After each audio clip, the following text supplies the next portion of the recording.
કુકરમાં સીટી કરો ચોખ્ખી એટલે કેવું પડે દીકરા એમાં કઈ કાચ ના હોય જાય એવી ચોખ્ખી હોય સૌથી ઉઠીને વહી આવે બપોર પણ ટેટી આવી ગયા છે ટેટી. ગુડ મોર્નિંગ, રામ રામ બધા ડાયરાને સ્વાગત છે મસ્તીના બ્લોગ વિડીયોની અંદર. અને આજ પહેલી વાર શરૂઆતમાં ભાઈ આપણે બ્લોગ બનાવી છે બસની અંદર, કારણ કે આપણે બધા હતા છે ને ગાંધીનગરના, સુરત ગયા હતા ત્યાંથી ગયા હતા ગાંધીનગર ને લગભગ અઠવાડિયા પછી આપણે ઘેર જાય છે. એવો મસ્તીનો થઈ ગયો હતો ને આપણે સવારે એવી થઈ ગઈ છે જોરદારની. સીધા ભૂલી ગયા છે અંજી આખડીમાં તાપ આવી ગયા છે તેડમાં. જાય હાલો ઘેર.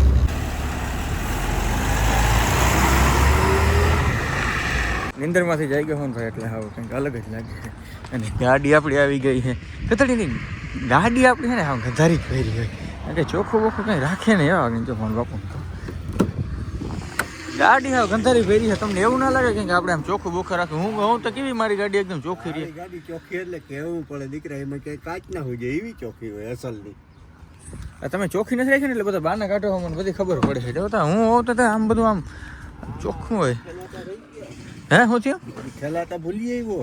ક્યાં ભૂલી આવ્યો? ઓલો મસ્તીનો ઠેલો હતો લોક વાળો ઈ ક્યાં? એ પછી દાન પૂન કરી નાખવાનું હોય. દાન કરવાનું નથી. એ જો ગાડી ગઈ. અરે ઘેર ભાગી બરાબર. મોટું મોટું ધોઈને પીસી કરીને સીધો હું ભાઈ ખેતરમાં આવી ગયો. કેદીનું ભાઈ ખેતર જ્યાં સુધી ખેતરમાં પગ ના મૂકો ને ત્યાં સુધી ગતડીનો છે ને કે મેં મેળે જ ના. અઠવાડિયાથી આપણે બહાર રેખડા ને મેં કીધું મોહમ બોહમ જોવા દે. શું કર્યું? બધું વેચીને ખાઈ ગયા કે? સાચી વાત છે. બધી કોર જોઈ લે, આખું ખેતર આપણું કોર કરી નાખ્યું. મોહમ વેચીને બધું ખાઈ ગયું. હા જીરું હતું એ તો કેદીનું કાઢી લીધું છે. અને અહીં શું આપણે વાવ્યા હતા મેથો વાવ્યો હતો, મેથો કાઢી નાખ્યો છે. જોઈ લ્યો પંજાબી કટરેલું આવ્યું હતું એ તો બધું ઠીક કાઢી નાખ્યું, પણ નવું વાવી દીધું છે. નવા આપણે શું વાવ્યા છે? મગડા વાવ્યા છે. મગ બહુ જાજા નથી વાવ્યા ભાઈ, કારણ કે તમને ખબર ને ઉનાળો મોહમ બહુ જાજી ના લેવાની હોય, થોડી થોડી બાકાજીકી નાની નાની બાકાજીકી બોલાવાની હોય. એટલે જોઈ લો આની કર બધે મગે વાવી દીધા. હજી ઉગ્યા નથી પણ વવાઈ ગયા છે. હાલો ધોરિયો કેવો મસ્તી નથી આપણે પાસે હાલો પાવડો હતો ને એનાથી ધોરિયો કર્યો એટલે થઈ જાય એકદમ ફડકા ભેટનો ભાઈ. બરોબર હું આવું ત્યાં ટ્રેક્ટર બંધ કરી દઈએ. બોલો મેં કીધું ફૂકણીના જરીક સીન લઈ નાખો. બરોબર હું આવું ત્યાં ઉઠી ઉઠીને વહી આવે બપોર પણ. હા મારે બરોબર આને સીન લેવા તો કરો ચાલુ. હાલો નાખો બેગ. હવે જરવાય બરવાય કઈ ને ફડાકે જ કામ થવું જોઈએ તો જ મેળ આવે. નકર વ્લોગ થાય બંધ. હા તો વાંધો નહીં. હાલો આપણે બધા ભાગમાં થ્રેસર બ્રેસર ને બધું હાલી ગયું, ફૂકણીને હાલી ગયું છે. અહીં ફૂકણી હાલે છે એના લીધે હે ને ધુવાડો બહુ જાજો ઉડે.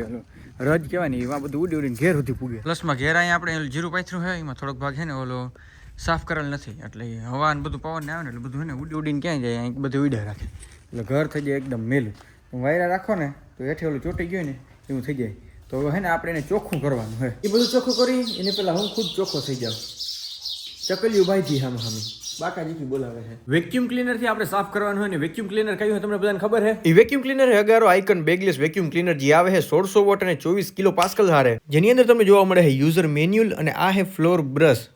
ફ્લોર બ્રશની અંદર ભાઈ તમને નીચે ટાયર દીધા છે જેથી કરીને આ ફ્લોર ઉપર ઇઝીલી ગ્લાઇડ કરી શકે. આમાં ખાસ અલગ પ્રકારનું બટન દીધું છે. આ બટનને પ્રેસ કર્યો એટલે પાછળની ભાગ આવેલા બ્રશનો ભાગ ઊંચો આવી જાય. આ હે મલ્ટીપર્પઝ બ્રશ અને આ હે ક્રેવેસ નોઝલ. એક એક્સટેન્ડ ટ્યુબે મળે છે જેનું આગલું બટન પ્રેસ કરીને તમે આને લાંબી કરી શકો. અને લાસ્ટમાં આપણો સ્વિવેલ હોઝ પાઇપ મળી રહેવાનો છે, જેના એક એન્ડમાં ભાઈ લોક અને અનલોક નું નિશાને આપેલું છે જે તમારા વેક્યુમ ક્લીનરમાં લાગવાનું છે. હોઝના બીજા ભાગમાં તમને એક અલગ પ્રકારનું બટન જોવા મળે જેને દબાવવાથી વેક્યુમને તમે થોડુંક ઓછું કરી શક્યો. અને આ એન્ડના ભાગમાં તમે અલગ અલગ પ્રકારની એસેસરીઝ લગાડી શક્યો. અહીંયા તમારે એક્સટેન્ડેડ ટ્યુબ લગાડીને ન્યાય તમે અલગ અલગ પ્રકારની એસેસરીઝ લગાડી શકો. હવે આપણું મેઇન યુનિટ એટલે વેક્યુમ ક્લીનરની વાત કરું તો આવી રીતના કંઈક દેખાવાનું છે, જેની ઉપર તમને બે પ્રકારના બટન જોવા મળીએ. આ છે આપણું પાવર બટન અને આ બટન હું તમને આગળ બતાવીશ. ખાસ આ વેક્યુમ ક્લીનરમાં ટર્બ્યુલન્સ ટેકનોલોજીનો ઉપયોગ કર્યો છે, જેને તમે આ નોબથી વધારી ઘટાડી શક્યો. આ વેક્યુમ ક્લીનરમાં બહાર તમને ક્યાંય લટકતો પાવર કોડ નહીં જોવા મળીએ. આવી રીતના અંદર વીટેલો છે. આ પાવર કોડની લંબાઈની વાત કરું તો 5 મીટર સુધીનો પાવર કોડ જોવા મળીએ.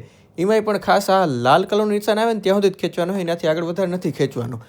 હવે આ પાવર કોડને આપણે હકેલવું અંદર કઈ રીતે કરી શકીએ તો ઉપર મેં અલગ પ્રકારનું બટન છે ને એને તમે દબાવ્યો એટલે આખો પાવર કોડ અંદર વીટાઈ જાય. હવે આપણે થોડાક ફિલ્ટરની વાત કરીએ તો પાછળની તરફ તમને હેપા ફિલ્ટર જોવા મળી જવાનું છે, જે નાના નાના પાર્ટિકલ ધૂળના રજકરણોને રોકી રાખે છે અને મોટરની અંદર વિટાવા નથી દેતા. હવે તમને બતાવું બેગલેસ બિન જે 1.5 લીટરનું જોવા મળીએ. આની અંદર તમને ખાસ અલગ પ્રકારનું હેપા ફિલ્ટર જોવા મળીએ, જેને સાફ કરવા માટે તમે કોરા કાપડનો ઉપયોગ કરી શકો, પણ તમારે ખાસ ધ્યાન રાખવાનું હોય પાણીનો ઉપયોગ તમારે જરાય નથી કરવાનો હોય ક્લીનિંગ માટે. ફિલ્ટરની ઉપર તમને એક સ્પંચ જોવા મળીએ. હવે આપણી આ બેગલેસ બિન હે અહીંયા પ્રેસ કર્યો તો નીચેથી બધો કચરો ખરી જવાનો છે અને આની અંદર બધો કચરો સ્ટોર થાય છે. આપણો મેઇન ડિવાઇસ વેક્યુમ ક્લીનરમાં પાછળની તરફ તમને બે મોટા મોટા ટાયર જોવા મળીએ. આગળની તરફ 360 ડિગ્રી રોટેટ થઈ શકે એવું ટાયર છે, જેથી કરીને ભાઈ આ ઇઝીલી બધી જગ્યાએ ગ્લાઇડિંગ થઈ શકે. હાલો હવે હું તમને આનાથી આપણું ઘર સાફ કરીને દેખાડું. તમે જોઈ શકો ફ્લોર ઉપર ઘણીવાર કચરો દેખીતો કચરો આપણે જોઈ શકીએ એવો અને બારીક કચરો ધૂળ જે આપણે નરી આંખે ના જોઈ શકીએ ને એ ઇઝીલી ભાઈ આને સક્શન કરી લે. સરફેસ ઉપર મસ્ત રીતે ગ્લાઇડ થાય છે એટલે ભાઈ તમારે વધારે એફર્ટ લગાડવાની કઈ જરૂર નથી પડતી. જો તમારી પાસે રફ સરફેસ હોય તો આ બટનને ક્લિક કરીને તમે રફ સરફેસ ઉપર ઉપયોગ કરી શકો છો. કાર્પેટ ગાલીચાને ક્લીન કરવું હોય તો એ ઇઝીલી કરી શકીએ. મલ્ટીપર્પઝ બ્રશનો ઉપયોગ તો તમે ઘણી જગ્યાએ કરી શકો છો, પણ અત્યારે હું ખાસ કર્ટન એટલે કે પડદા સાફ કરવામાં ઉપયોગ કરું છું. આગળ મેં તમને કીધું તો આની અંદર એક ક્રેવિસ નોઝલ આવે છે, એના માધ્યમથી તમે ખૂણામાં રહેલી ગંદકીને ઇઝીલી સાફ કરી શકો છો.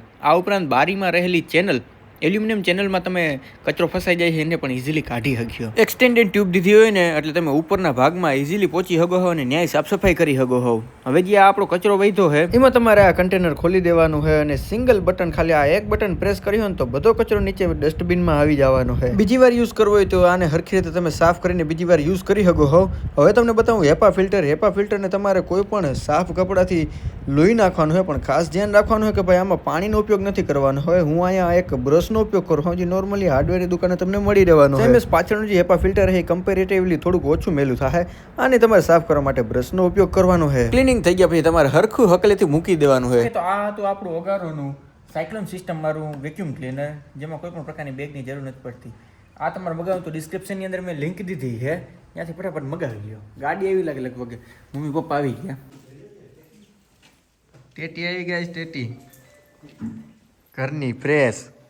આહાહા સકર ટેટી યાર આવી છે, પણ આ વર્ષે ખાલી એટલી જ આવી છે. ઓલે ખેર આપણે વાંધી ઓલા મુન્નાભાઈ નથી આવ્યા ખબર છે, ઢગલો સકર ટેટી આવ્યો આજે ફેર એટલી કંઈક છે.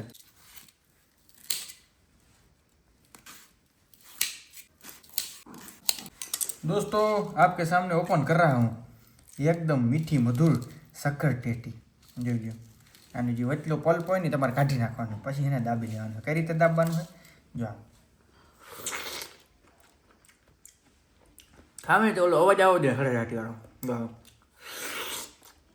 મજા આવી ગઈ. એક તૈયાર દેતા મને સાઈલ બાઈલ બધું કાઢીને મને દેવાનું એમ કા ના એમ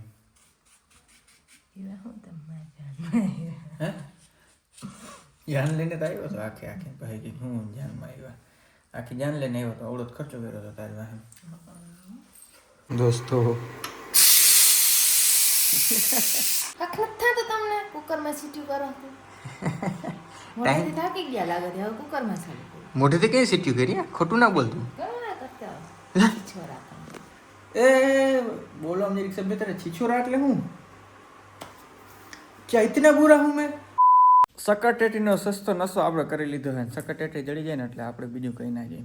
મારે છે ને ડબલું હરગાવી નાખવું છે, જો મેળ આવે ને તો એ હરગાવી નાખું તો સકરટેટી ચખાઈ એટલે હવે તને નશો લાગી ગયો. મેં લઈ આવી દીધી, કેદીનું મેં કહ્યું લઈ આવ પણ જાતો નતો ને હવે જાઉં ગમે ત્યાંથી લઈ આવજા આવે સકરટેટી. ઓલું આપણે ડબલું હરગાવાનું છે, શું કરીએ હરગાવાનું નથી કઈ, કારણ કે એ ડબલું છે ને ફાકીનું છે. આ ફાકી છે ને એ મેળે જ ના આવે. કેમ ભાવે તમને ફાકી એવો નશો કરી રાખો આખો દિવસ ખાધા રાખવાનું, ચાવ્યા રાખવાનું, પીક કરી પૂક બસ આટલું, એ સિવાય બીજું કંઈ જડે છે એમાં શું હે નશો? ફાકી ખાવી, ચોરવી ખાવી બધી પૂક બસ એટલું જ કરવું, એ સિવાય કંઈ કામ જ નથી. દોસ્તો એડલ્ટ કન્ટેન્ટ થતો જાય છે દીથી દી આપણો. ડબલું તો હરકતું રહે પણ આપણે ખેડૂત ભાઈને હે ને અહીં ભેહાણ બહુ જરૂરી હોય ને એક બાજુથી આપણે હે ને ઝટકો ખોલી નાખ્યો છે. જે યુનિકોર્નનું ખેતર હતું ને એમાં, કારણ કે ખેડ કરવામાં નડે એટલે ઝટકો બધું કાઢી નાખ્યું છે. મને લાગે ત્યાં સુધી ભાઈ આજનો વ્લોગ વિડીયો આપણે પૂર્ણ કરી નાખી તો કેવું કરે બહુ સારું રહે. મળી નેક્સ્ટ વ્લોગ વિડીયોમાં ત્યાં સુધી બધાને રામ ડેરન.